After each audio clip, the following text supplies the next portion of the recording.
ஸ்டாலின் வந்துட்டு தேர்தல் வாக்குறுதியில் ஏற்புடைய 350க்கு மேல வாக்குறுதிகளை நிறைவேற்றிட்டோம், சொல்லாத திட்டங்களையும் நிறைவேற்றிட்டோம். இனி முதலமைச்சர் நிறைய பொய் பேச ஆரம்பிச்சிட்டாருன்னு அர்த்தங்கண்ணா. ஏன்னா எலெக்ஷன் வரப்போது 1 வருஷம் இருக்கு. முதலமைச்சர் அவர்கள் இந்த எலெக்ஷன் வர்றதுக்கு 1 வருஷம் நிறைய பொய் பேசினாரு. அப்புறம் 3 வருஷம் பொய் பேசாம இருந்தாரு. இப்ப பொய் பேசுறதுக்கு நேத்துல இருந்து ஆரம்பிச்சிட்டாருன்னு அர்த்தம். எப்ப முதலமைச்சர் அவர்கள் தேர்தல் வாக்குறுதின்னு ஒரு வார்த்தையை பயன்படுத்துறாங்களோ அன்னைக்கு முதலமைச்சர் நமக்கு வெளிப்படையா சொல்லாம என்ன சொல்றாங்கன்னா, நான் இன்னையில இருந்து பொய் பேச ஆரம்பிச்சிட்ட தமிழக மக்களே, இது 2026 எலெக்ஷன் வரைக்கும் பொய் பேசுவங்கிறத நேத்து நம்ம கோடிட்டு காட்டியிருக்கிறாங்க. அதுதான் திமுகவுடைய தேர்தல் வாக்குறுதி.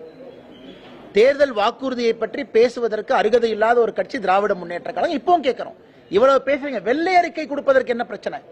511 தேர்தல் அறிக்கை எல்லாம் போட்டுட்டு லைன் பை லைன் இந்த டேட்ல ஜிஓ போட்டோம். இதுதான் இப்ப நீங்க கேக்குறீங்க, டங்ஸ்டன் ஜிஓ காட்டுங்க, நான் ஜிஓ காட்டுறேன் பாருங்க.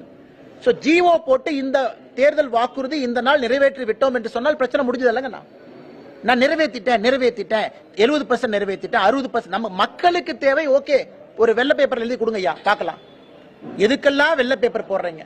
ஆவுனா அசம்பிளி ரெசல்யூஷன் போடுறீங்க. திமுக தேர்தல் வாக்குறுதியின் அசம்பிளியில் ரெசல்யூஷன் போடுறதுக்கு என்ன பிரச்சனைங்கண்ணா? எதற்கெல்லாம் ரெசல்யூஷன் போடுறாங்க?